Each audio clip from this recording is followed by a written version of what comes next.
ito ay rated SPG. Striktong patnubay at gabay ng magulang ang kailangan. Dahil sa maagang babala ni Ponggay, nagkaroon ng sapat na oras sila Tanggol para paghandaan ang paparating na pagsalakay ng mga pulis.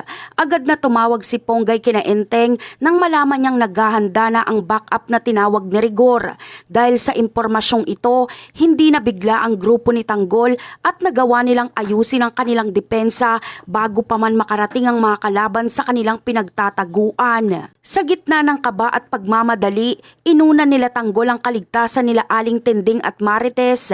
Pinilit nilang paalisin at pinalayo ang dalawa sa lugar upang masiguradong hindi sila madadamay sa nakaambang panganib. Ayaw nila Tanggol na malagay sa balag ng alanganin ang buhay ng mga mahal nila, lalo na't alam nilang magiging madugo ang magaganap na engkwentro sa oras na sumugod na ang mga tauhan ni Rigor. Hindi nga nagtagal ay dumating na ang mga pulis at dito na nagsimula ang isang matinding bakbakan. Nagkaroon ng palitan ng putok sa magkabilang panig na nagdulot ng malaking kaguluhan sa buong paligid. Buong tapang na lumaban ang grupo nila Tanggol at hindi sila nagpatinag sa dami ng mga kalaban.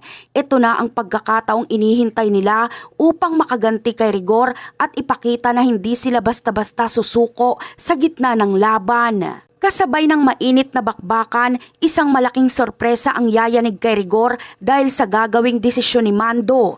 Biglang babaliktad si Mando at pipiliing pumanig sa grupo nila Tanggol sa halip na sumunod sa mga utos ng kanyang hepe na si Rigor. Hindi na kasi masikmura ni Mando ang estilo ng pamumuno ni Rigor na tila nawala na sa katwiran at puro pansariling galit na lamang ang pinapairal sa pagtugis sa kanyang mga kaaway. Napagtanto ni Mando na kontrolado na ng mga gerero ang bawat galaw ni Rigor kaya mas pinili niyang kumala sa maling sistema.